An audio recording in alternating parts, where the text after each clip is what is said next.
Richard Lee diindikasi ketakutan kalau sampai nanti akun media sosialnya itu diamankan oleh aparat penegak hukum. Nah, jadi dan menyatakan bahwasannya ini strategi ini sudah Doktip sampaikan dengan beberapa hari yang lalu. Jadi begini juga buat teman-teman semuanya.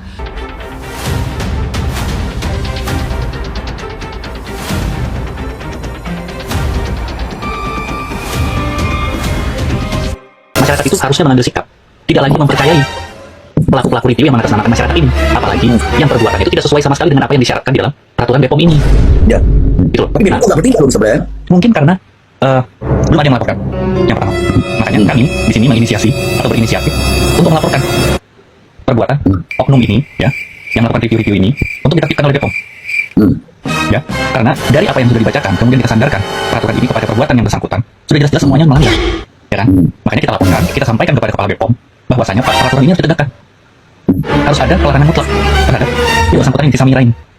Nah, ceritanya orang ini mau melaporkan Doktip karena Doktip itu telah melakukan review, karena menurut mereka peraturan BPOM inilah peraturan untuk melarang mereview. Mereviewnya itu hanya boleh setelah BPOM merilis, setelah ada laporan, lalu diproses, lalu diadakan rilis berdasarkan hasil verifikasi dan evaluasi Badan POM.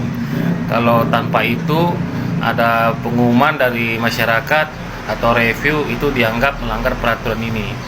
Sebenarnya harus dipahami di pasal 7 itu, sanksi terhadap pelanggaran pasal 2 atau di peraturan BPOM nomor 16 tahun 2025 itu kan sanksinya adalah sesuai dengan ketentuan peraturan perundang-undangan yang berlaku. Jadi harus disebutkan undang-undang mana yang dilanggar, pasal berapa. Kalau misalnya Doktip itu mereview berdasarkan hasil labnya. Nah, sekarang kita analisis undang-undang apa kira-kira yang mau dipakai kalau untuk melaporkan. Itu kan pasti kurang lebih undang-undang tentang larangan fitnah. Larangan fitnah berarti menyampaikan sesuatu tidak sesuai dengan fakta atau sebenarnya. Berarti kalau dia menyampaikan yang benar boleh dong. Nah, seperti itu kan. Berarti itu tidak melarang orang untuk mereview selama yang disampaikannya benar. Contohnya menyampaikan sesuatu berdasarkan hasil lab, ditampilkan hasil labnya, terus ada nama labnya, dan berbicara sesuai dengan apa yang dihasilkan di lab itu kan adalah bicara sesuai fakta untuk supaya terhindar dari fitnah tadi. Atau misalnya tentang penyebaran hoax, berita bohong. Nah, itu kan artinya kalau beritanya bohong. Kalau informasinya benar, berarti kan tidak bisa kena delik itu. Tidak, sekali lagi itu juga berarti sama aja juga tidak melarang orang untuk mereview atau membongkar-bongkar tentang produk orang lain. Itu jadi harus dipahami dulu. Itulah makanya saya selalu bilang bahwa larangan untuk mereview itu tidak ada. Walaupun peraturan BPOM itu mensyaratkan penyebaran informasinya setelah keluar rilis dari BPOM, tapi pada prinsipnya orang mereview sebelum ada rilis BPOM pun itu juga boleh, selama tidak melanggar fitnah, tidak menyebarkan berita bohong, selama bisa objektif, selama ada data yang bisa ditampilkan. Supaya apa? Supaya orang semua bisa cek, supaya fair, biar kita tahu apakah informasi itu bohong atau benar, gitu loh. Kalau misalnya nggak mau melihat Dokter Samira atau dokter detektif menggunakan haknya untuk mencari informasi dan menyebarkan informasi tentang misalnya terkait suatu produk begitu, kalau itu misalnya nggak mau dilakukan, ya rubah aja dulu Undang-Undang Dasar 45 itu. Jadikan aja negara kita negara komunis, jadi orang kebebasan berpendapatnya, menyampaikan informasinya semua pada dibatasi atau bahkan tidak diberikan. Nah, jadi sebenarnya strategi ini sudah pernah Doktip dengarkan kurang lebih beberapa hari yang lalu.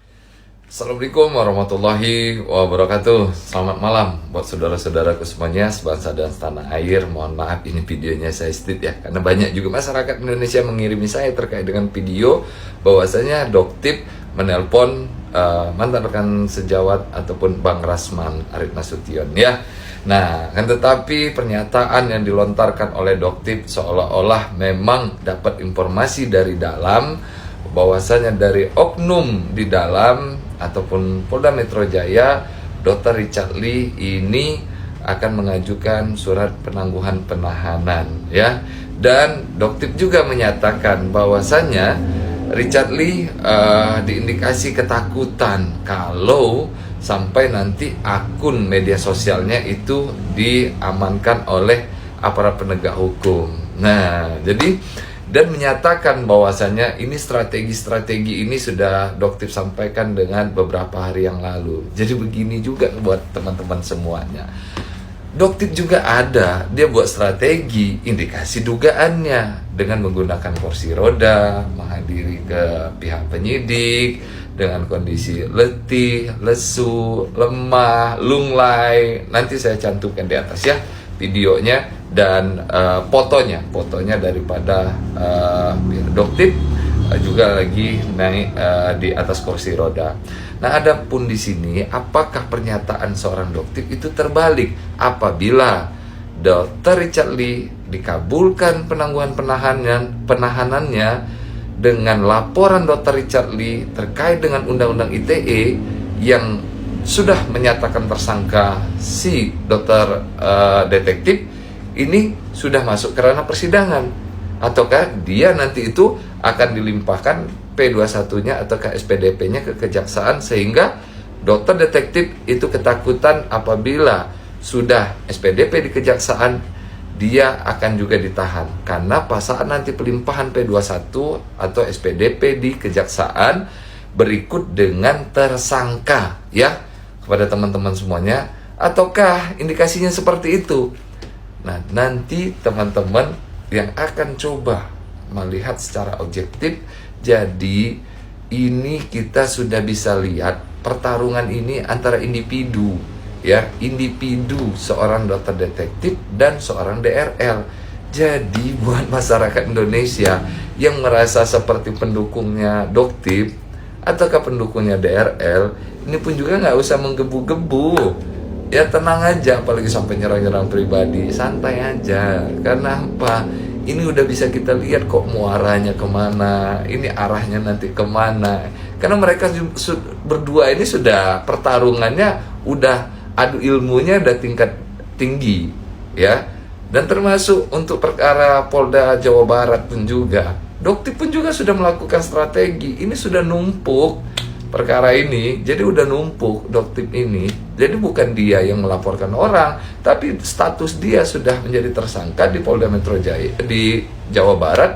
Ini pun dia sudah melakukan upaya bagaimana caranya terlepas daripada jeratan hukum di Jawa Barat untuk meyakinkan masyarakat Indonesia seolah-olah dia baik-baik saja. Makanya dia secara tidak langsung dari gestur tubuhnya rasa ketakutan itu ada. Jadi bukan memikirkan kalian masyarakat Indonesiaku. Jadi melainkan memikirkan diri dia sendiri. Ini mau bagaimana? Nah, secara psikologis indikasinya seperti itu ya buat teman-teman masyarakat Indonesia yang luar biasa baiknya dan pintar, cerdas dan smart. Oke, tetap semangat, yakin usaha sampai, dan salam sehat, salam Indonesia. Apa kau bilang aku mau cari cuan, membela-bela Doktif? Biar kau tahu ya, aku nggak kenal sama Doktif. Ngapain juga aku cari cuan ya? Aku tuh bukan membela Doktif. Aku hanya melihat kebenaran yang aku lihat, yang aku rasakan ya. Kalau kau nggak merasa sama dengan aku, itu urusan kau. Cuman yang aku herankan, si Miss Gosip ini dia bilang dia adalah membela terhadap adanya mafia skincare di Indonesia ini. Yang kutanya sama kau ya, dulu si Miss Gosip ini berdiri di mana? Hah? Dia kan dulu sama Dr. Ercet bermasalah dengan Mbak Niki, ya, ribut. Kemudian dia berdiri lagi di mana-mana. Nah, coba lihat perseteruan antara Mbak Niki dengan Doktif. Ada nggak yang kayak gini? Nggak ada kan? Kelihatan. Orang-orang yang berintelektual dan berkelas itu cara menyelesaikan masalah itu nggak kayak gini. Nggak ribut sana ribut sini. Anteng kan? Lihat. Mbak Niki anteng kan? Kalau masalah dengan katanya dia ada masalah dengan Doktif, tetap anteng kan? Nggak ada ribut-ribut, nggak ada saling menjelekkan. Bisa diselesaikan secara hukum, ya. Bukan harus teriak-teriak, membuka aib, terakhir aib sendiri kebuka, ya. Saling menjelekkan, membuat nama-nama yang tidak beretika, ya, Bopeng, apalagi Mandulita. Kau tuh perempuan juga. Kalau ini terjadi sama kau kayak mana? Masalah mandulita itu kenapa harus kau bawa-bawa? Itu Tuhan punya urusan, bukan urusan kau. Harusnya si Miss Gosip ini yang kau hentikan, selesaikan secara bijaksana, nggak harus keluar sana keluar sini. Kalian kan yang rugi. Kalian orang-orang pintar, orang-orang cerdas, orang-orang berintelektual.